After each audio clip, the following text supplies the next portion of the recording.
اپنے کمرے میں بیڈ پر نیم دراز تھکن سے چور وجود لیے آج بہت کچھ سمجھ گئی تھی کہ صبح 9 سے شام 5 بجے تک محنت کرنے کے بعد وہ اس قابل نہیں رہتی تھی کہ شام کا کھانا بنا سکے۔ لیٹے لیٹے اسے اپنی زندگی بالکل بے مول ہونے کا احساس ہو رہا تھا۔ کیا اب وہ ہمیشہ ایسے ہی رہے گی؟ کیا کبھی اس کی زندگی میں سکون بھی آئے گا؟ کیا وہ بس اسی لیے اس دنیا میں بھیجی گئی تھی؟ بہت سی ایسی سوچیں اس کے تھکے ہوئے ذہن میں گھوم رہی تھیں۔ کچھ ہی دنوں میں وہ سمجھ گئی تھی کہ کیوں لوگ کہتے ہیں کہ زندگی بہت مشکل ہے۔ اسے ہمیشہ یہ باتیں فلسفی لگتی تھیں، پر اسے کیا پتا تھا کہ اپنی زندگی میں وہ اتنی جلدی ان تلخ حقیقتوں سے آگاہ ہو جائے گی۔ سر درد سے پھٹا جا رہا تھا، جسم تھکن سے چور تھا، اور اتنی ہمت نہیں تھی کہ اٹھ کر اپنے لیے کھانا بنا لے۔ سائڈ ٹیبل میں دراز سے پین کلر نکال کر پانی کے ساتھ نگل کر آج وہ پھر خالی پیٹ سوئی تھی۔ وہ دن چڑھے تک سوتی رہی۔ صبح اتوار کی چھٹی تھی، جس کی وجہ سے جب تک ونڈو سے آتی ہوئی تیز دھوپ اس کے صاف نکھرے چہرے پر نہیں پڑی۔ آج دھوپ بہت تیز تھی اور مسلسل چہرے پر پڑنے کی وجہ سے اس کی آنکھیں کھل گئیں۔ اٹھتے ہی سر بہت بھاری لگ رہا تھا اور پورے جسم میں درد کی لہریں اٹھ رہی تھیں۔ مسلسل کام کرنے سے اور ریسٹ نہ کرنے کی وجہ سے وہ بہت تھک گئی تھی۔ آج کا سارا دن وہ بس ریسٹ کرنا چاہتی تھی۔ فریش ہو کر کچن میں آئی اور ہلکا پھلکا ناشتہ، جو اسے اچھے سے بنانا بھی نہیں آتا تھا، بنایا اور کمرے میں موجود واحد ونڈو پر آ کر بیٹھ گئی۔ اس فلیٹ میں یہ واحد جگہ تھی جہاں سے دھوپ آتی تھی۔ باقی سارا فلیٹ بند تھا اور عشا کو ہمیشہ سے ہی دھوپ میں بیٹھنا بہت پسند تھا۔ ناشتہ کرتے ہی اسے اچانک حنا کا خیال آیا، کیوں نہ آج جا کے اس سے مل لوں۔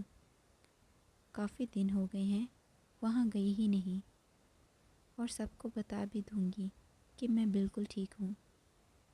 یہ سوچتی ہوئی اسے اچانک ہی اس رات کا خیال آیا جب وہ وہاں سے نکلی، اکیلے بالکل تنہا سڑک پر چل رہی تھی۔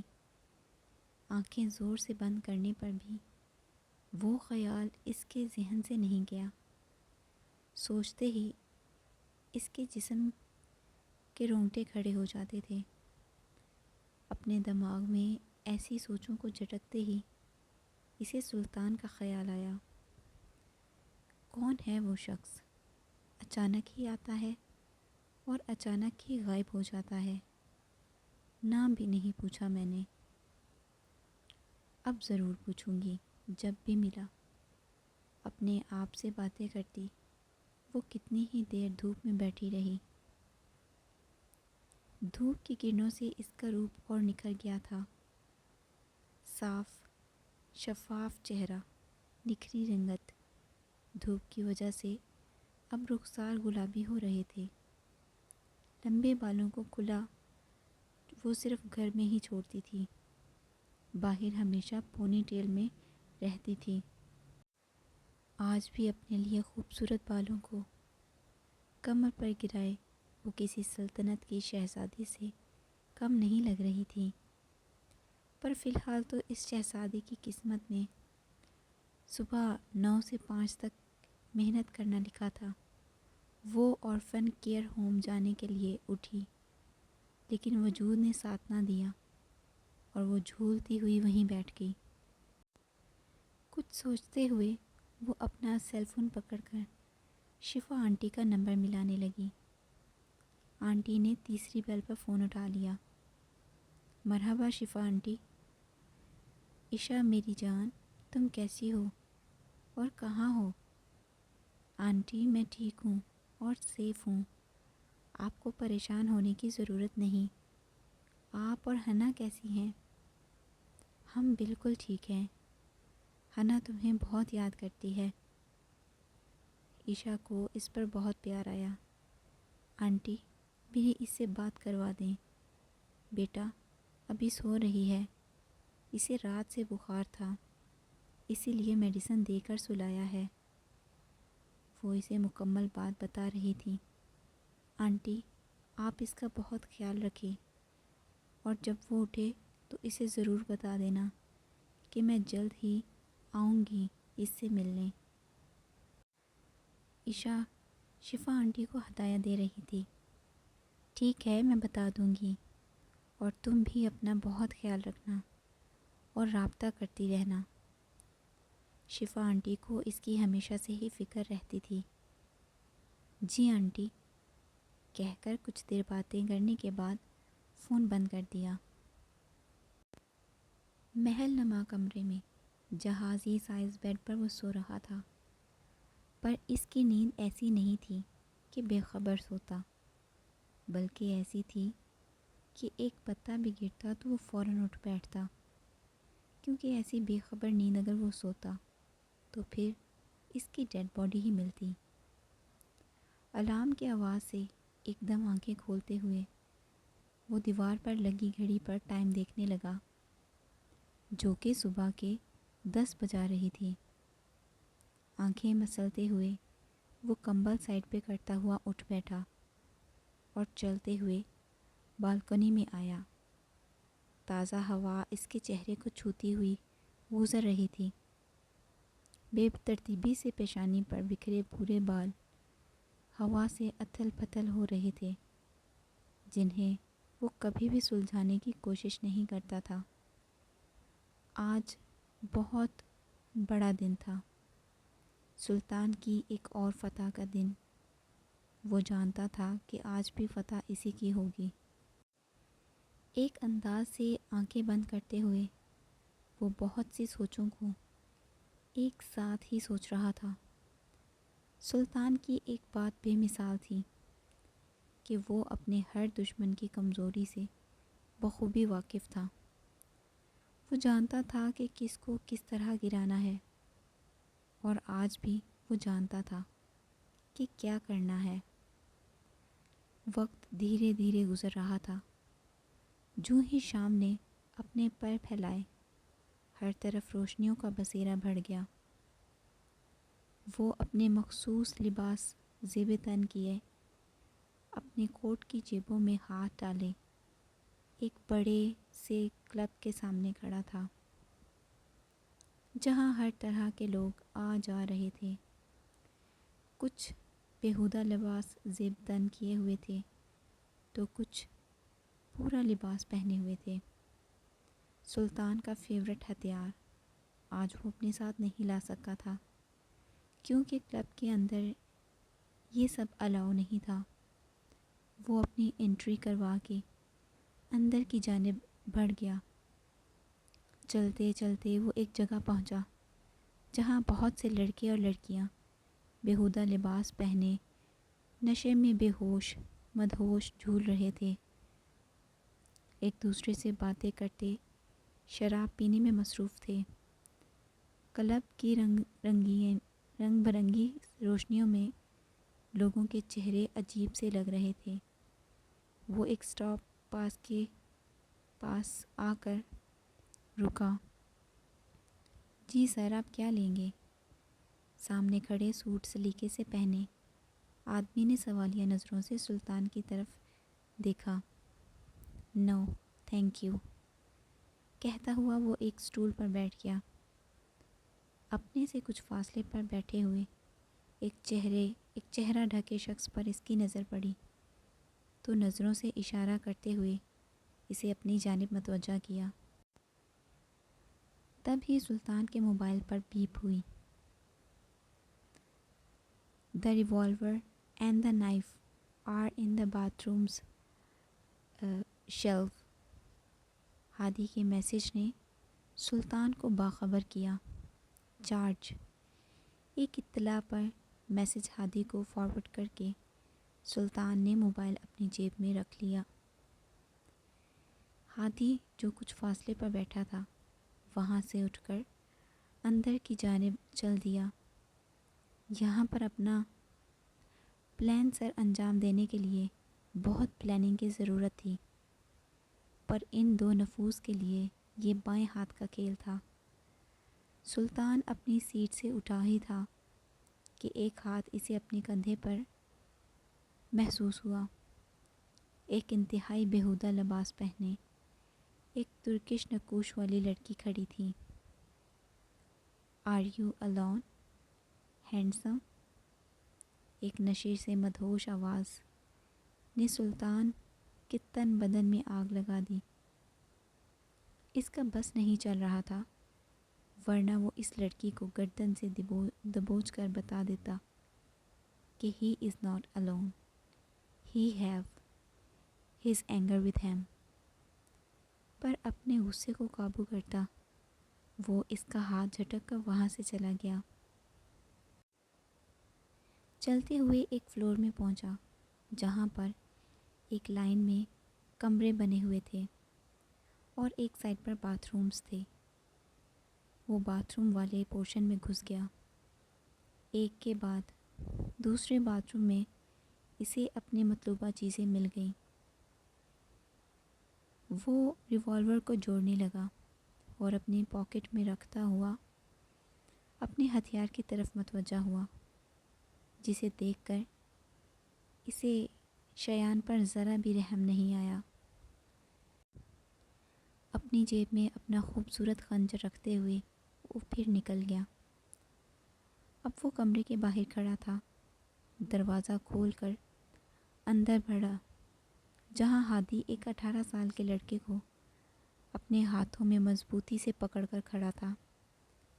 سلطان کو دیکھتے ہی ایک پرزور آواز میں بولا، یار اس نے تو تنگ کر دیا ہے، بہت مشکل سے ہاتھ آیا ہے، جوان خون ہے اسی لیے اتنا مچل رہا ہے، چھوڑ دو مجھے، میرا بھائی تمہیں جان سے مار دے گا۔ وہ آنکھوں میں غصہ لیے سلطان سے مخاطب تھا، اتنی بھی کیا جلدی ہے، پہلے بھائی کو تو آنے دو۔ سلطان نے صوفے پر بیٹھتے ہوئے ٹانگ پر ٹانگ رکھی۔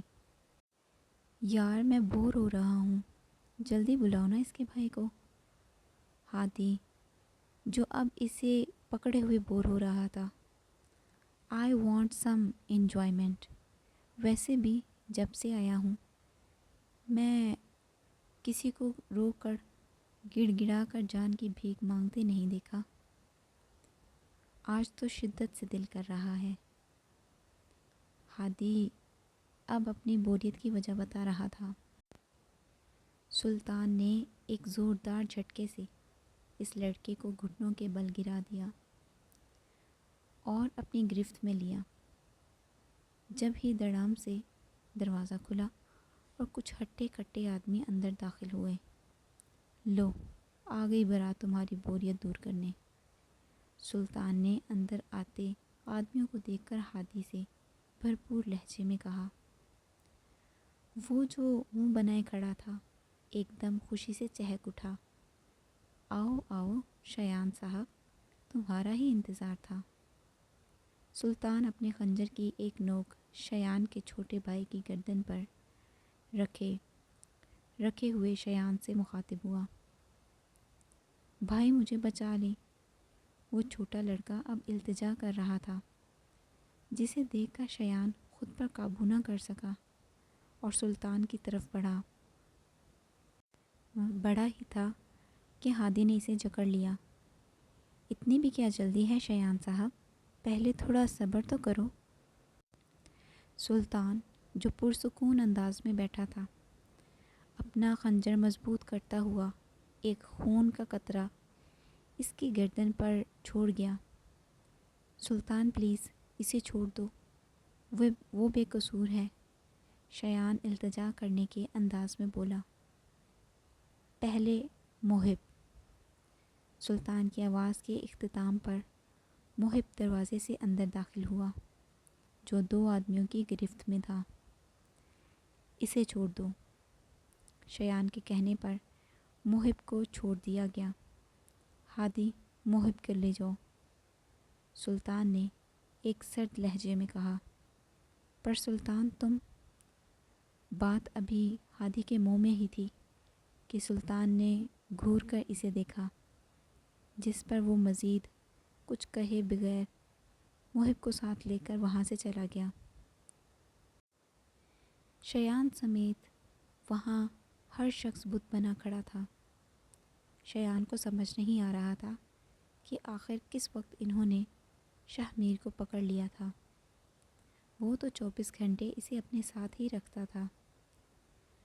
سلطان، میرے بھائی کو چھوڑ دو، اس کا اس سب سے کوئی لینا دینا نہیں ہے۔ چھوڑ دوں گا، پر پہلے حساب تو دے لوں۔ سلطان نے اسے گھورا۔ بلیک کلر کے لانگ کوٹ اور بلیک ہوڈ میں خود کو کور کیے ہوئے وہ شایان کو خوفناک لگ رہا تھا۔ آج پہلی بار اس کا سامنا سلطان سے ہوا تھا، اور اس کی پرسنالٹی کے بارے میں جو کچھ بھی سنا تھا، سلطان اس سے 4 ہاتھ آگے ہی تھا۔ غیر قانونی دھندے، ڈرگز اور بہت سے کام جو تم کرتے ہو، تمہیں لگتا ہے کہ میں تمہارے بھائی کو بخش دوں گا؟ ہاں، شایان نے ایک پر اثر جواب دیا، کیونکہ میں نے سنا ہے کہ سلطان بے قصور لوگوں کی جان نہیں لیتا، اور میرا بھائی بے قصور ہے۔ کچھ سوچتے ہوئے شایان نے جواب دیا تھا، جس پر سلطان کی ایک نگاہ اس پر ڈالتا ہوا دوبارہ اپنی بات پر قائم ہو گیا۔ ٹھیک ہے، تو پھر آن یور نیز۔ سلطان نے شایان کی طرف دیکھتے ہوئے اپنے آخری الفاظ کہے، جنہیں سن کر شایان کا خون کھول گیا۔ وہ اپنے دشمن کے سامنے کیسے جھک سکتا تھا؟ ایک تیز نگاہ سلطان پر ڈالتا ہوا وہ اپنی جگہ بالکل شل کھڑا تھا۔ آئی سیڈ آن یور نیز۔ میں اپنے الفاظ اب دوبارہ نہیں دہراؤں گا۔ سلطان دھاڑا۔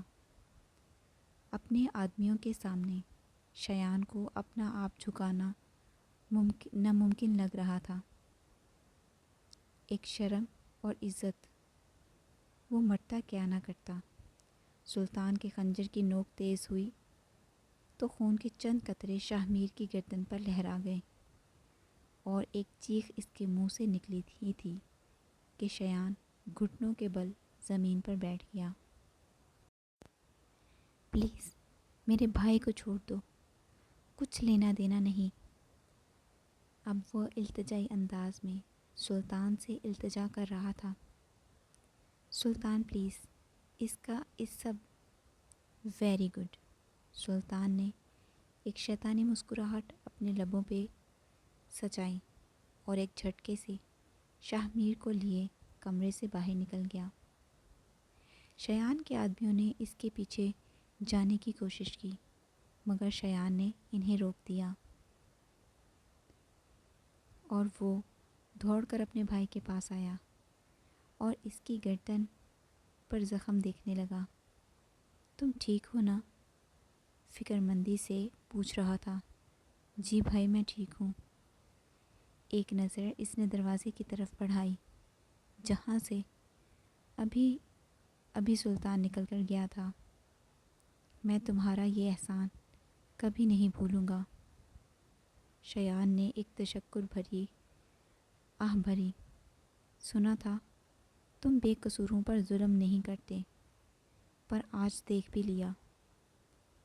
شایان اپنے بھائی سے بہت پیار کرتا تھا، وہ اسے اپنی جان سے بھی زیادہ عزیز تھا۔ وہ شکر ادا کر کے رہ گیا، جس کی جان بخشی پر وہ شکر ادا کر رہا تھا۔